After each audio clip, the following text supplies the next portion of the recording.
Assalamualaikum warahmatullahi wabarakatuh. Halo semuanya, kembali lagi bersama Ibu Dece Dinda Hanum. Di video kali ini Ibu akan menerangkan sebuah materi ya. Materinya apa sih Bu? Materi yang kita pelajari pada hari ini itu adalah Agama Islam bab 2 semester 2 yang berjudul Mencintai Allah Subhanahu wa taala atau Mahabbah, Kaf, Raja, dan tawakal. Mari kita simak kelanjutannya. Kita lanjut ke materi yang pertama ya, cinta kepada Allah atau muhabbah. Materi pertama yaitu pengertian cinta kepada Allah Subhanahu wa taala. Sebagai arti cinta dalam bahasa Arab itu bisa disebut dengan hub. Sedangkan mencintai dalam bahasa Arab itu disebut dengan muhabbah. Jadi, hakikat mencintai itu bisa disimpulkan apabila Anda telah bisa memberikan secara keseluruhan kepada yang kita cintai, sehingga tidak ada tersisa satupun bagi kita. Menurut Imam Al-Ghazali menjelaskan bahwa cinta kepada Allah SWT adalah tujuan utama yang tertinggi dari seluruh derajat atau level spiritual. Jadi, yang demikian cinta kepada Allah Subhanahu wa taala adalah mengutamakan Allah Subhanahu wa taala di atas siapapun dan apapun juga. Cinta kepada Allah Subhanahu wa taala adalah sikap yang tunduk, patuh, dan berbuat segala upaya dengan maksud hanya mengharapkan keridhoannya. Tanda-tanda cinta atau muhabbah kepada Allah SWT itu seperti apa sih? Ada beberapa ya anak-anak. Yang pertama itu mencintai Nabi Muhammad SAW, selalu mendahulukan perkara yang dicintai oleh Allah SWT, tidak gentar menghadapi hinaan. Meningkatkan cinta kepada Allah Subhanahu wa taala itu memahami betapa besarnya cinta Allah Subhanahu wa taala kepada makhluknya. Senantiasa berusaha membersihkan hati, mempelajari agama yang mendalam. Contoh cinta kepada Allah Subhanahu wa taala itu gimana sih Bu? Contoh kehidupan sehari-harinya ada beberapa. Yang pertama, berdoa dan berzikir. Yang kedua, menjalankan ibadah. Yang ketiga, wajib dan sunnah. Yang keempat, membaca Al-Quran. Yang kelima, firman-firman Allah. Yang keenam, meneladani akhlak. Yang ketujuh, Rasulullah. Yang kedelapan, menjalin persaudaraan dan berbuat baik pada sesama. Sabar dalam menghadapi ujian, berkurban. Terus yang terakhir itu menahan diri dari segala hal yang tidak sesuai dengan ajaran agama. Jadi, setiap perilaku kita itu sebenarnya cinta dan tanda cinta kita kepada Allah Subhanahu wa taala. Kita sholat 5 waktu, tepat waktu, itu cinta kepada Allah Subhanahu wa taala. Jadi, sangat simpel ya anak-anak, sangat simpel untuk dimengerti. Nah, kan udah Ibu jelaskan ya, materi yang pertama Ibu anggap sudah selesai semuanya ya. Sekarang Ibu akan menyimpulkan tentang materi pertama atau firman-firman Allah yang terkandung dalam materi pertama tadi. Nah, apabila kita menyatakan cinta kepada Allah, maka kita akan melakukan hal-hal yang dicintai oleh Allah dan meninggalkan hal-hal yang dibenci Allah dengan harapan Allah akan mencintai kita, sebagai firman Allah dalam Quran surah Al-Baqarah ayat 65 yang berbunyi, Orang-orang yang beriman akan kuat cintanya kepada Allah Subhanahu wa Ta'ala. Baik, kita lanjut ke materi yang kedua yang bertema Qaf. Nah, apa sih arti dari Qaf ini, Ibu? Ibu akan menjelaskan ya lebih detail dan lebih lanjut lagi. Materi kedua adalah Qaf. Pengertian dari Qaf ini secara etimologi, kata Qaf berasal dari bahasa Arab yang bermakna ketakutan, kepanikan, terkejut, dan bingung. Secara istilah, khauf adalah suatu sikap mental merasa takut kepada Allah Subhanahu wa Ta'ala. Tingkat khauf itu ada 3. Yang pertama itu tingkat kaisar atau ras, takut yang biasa atau bersifat sementara. Yang kedua, tingkatan mufrid atau rasa takut yang berlebihan atau melampaui batas.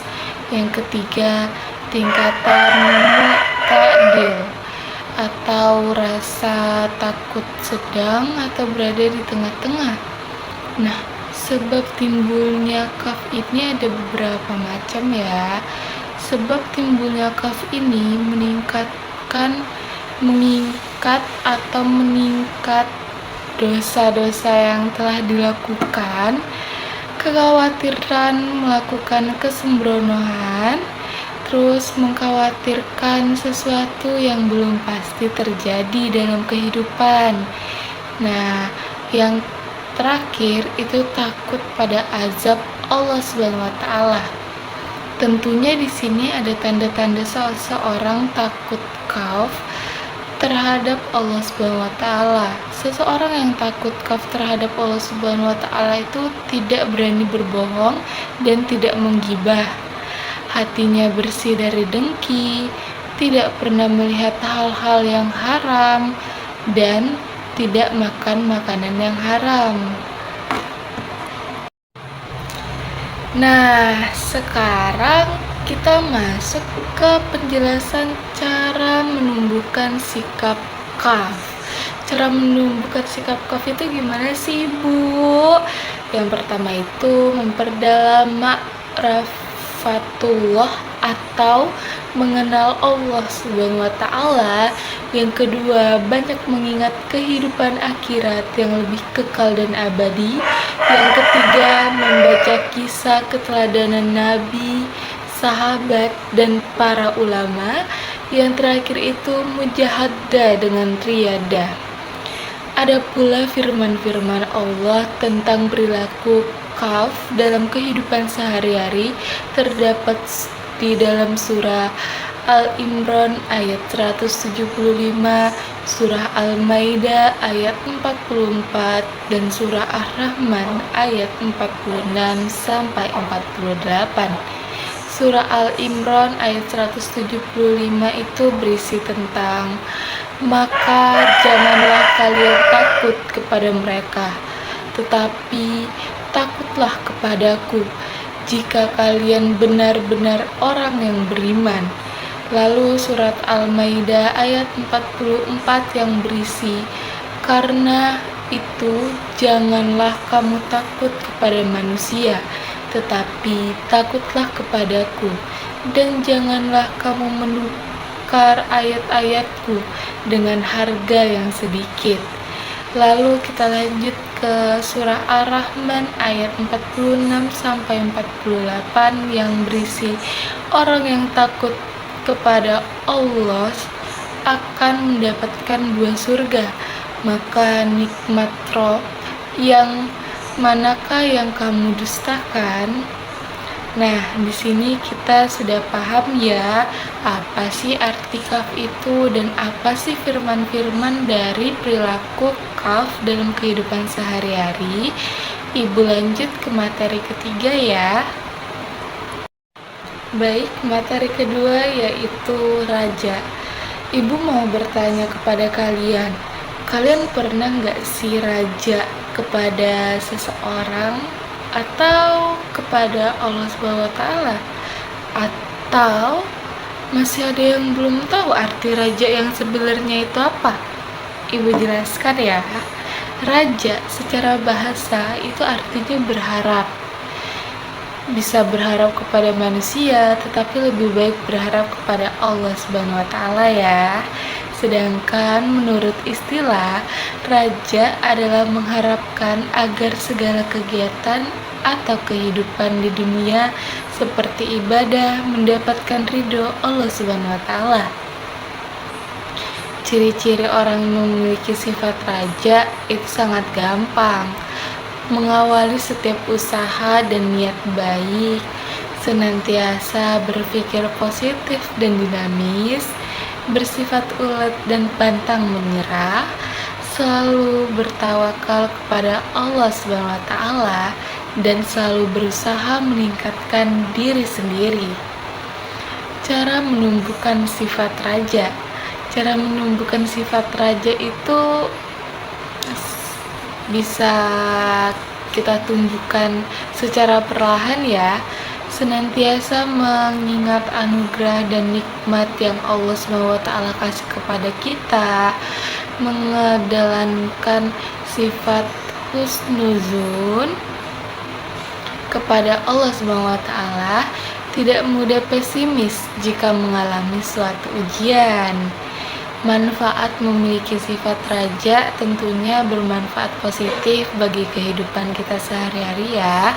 Menumbuhkan sikap semangat dalam menjalankan ketaatan kepada Allah Subhanahu wa taala, tidak mudah putus asa, dan menumbuhkan sifat optimis. Nah, sekarang kalian udah tahu nih sifat raja itu gimana.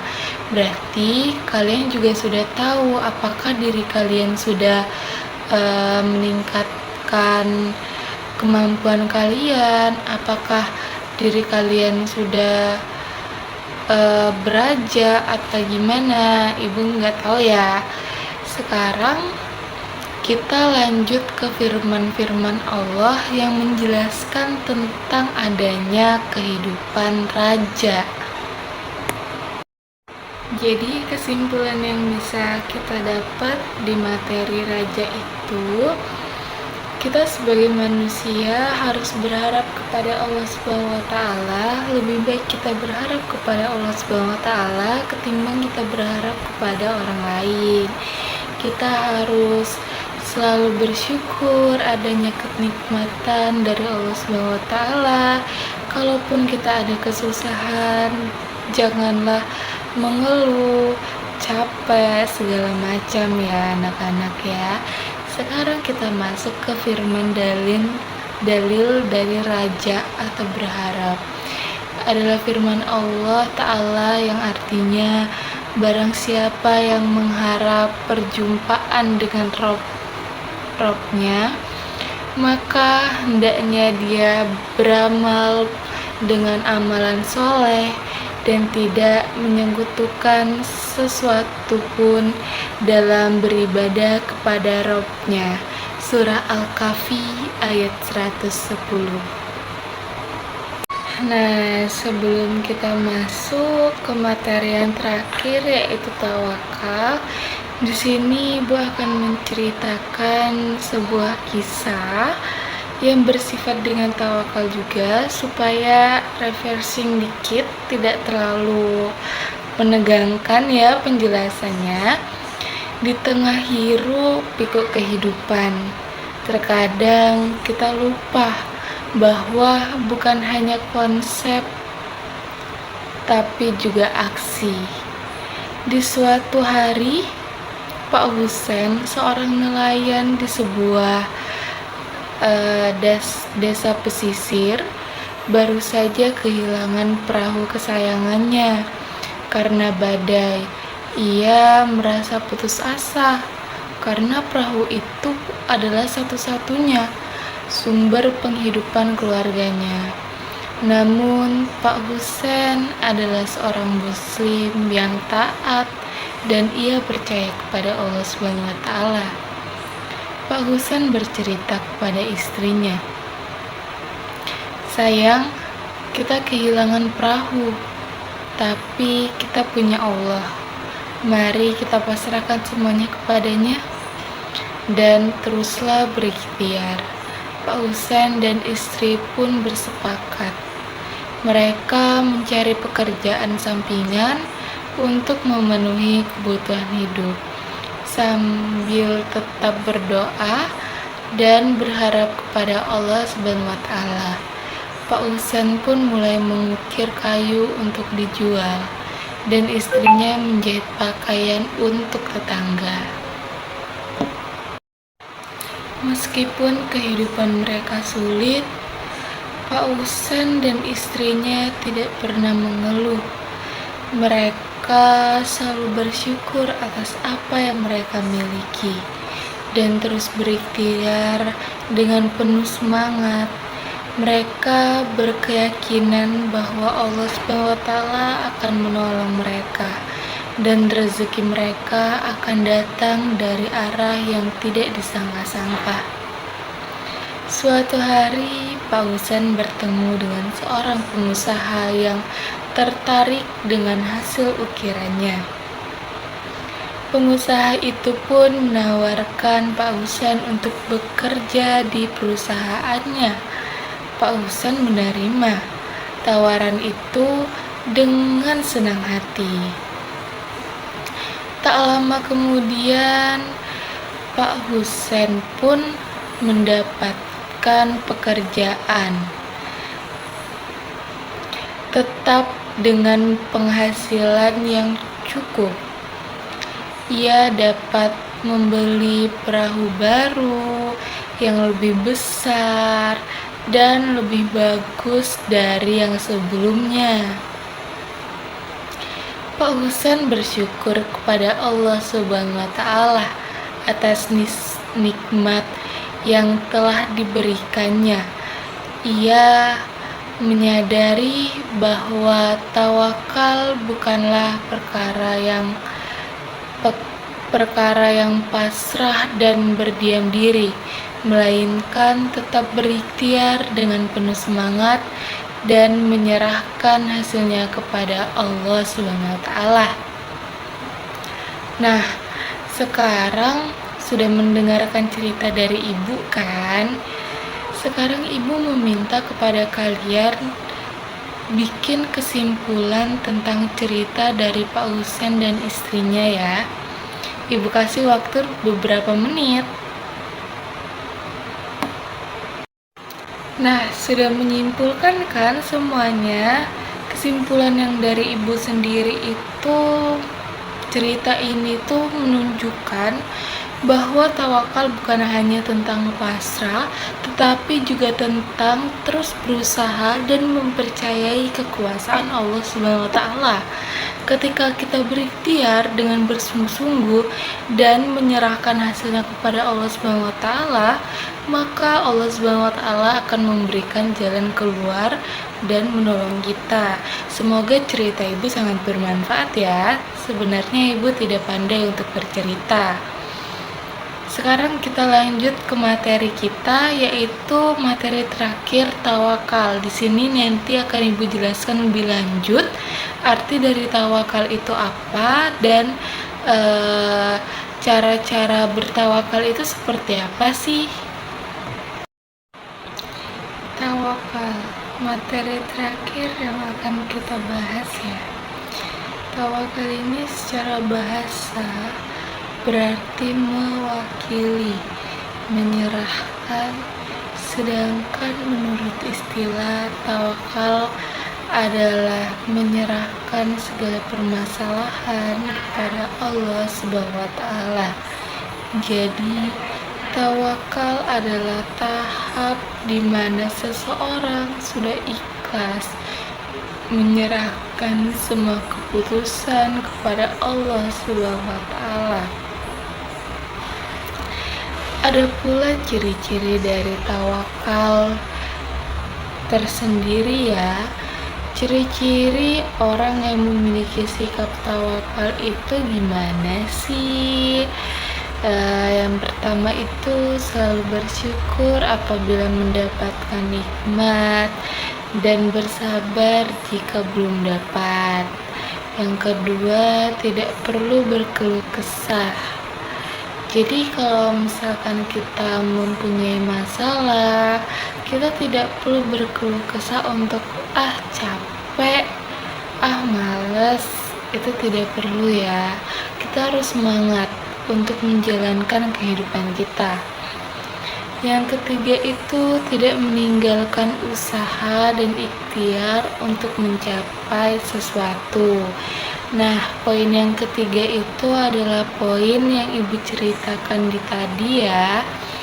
Cara menumbuhkan sikap tawakal, selalu optimis dalam menghadapi sesuatu, percaya ada kemampuan diri sendiri, senantiasa berhusnuzon pada Allah Subhanahu wa Ta'ala. Keutamaan menanamkan sikap tawakal. Menanamkan sikap tawakal itu sangat penting bagi diri kita sendiri.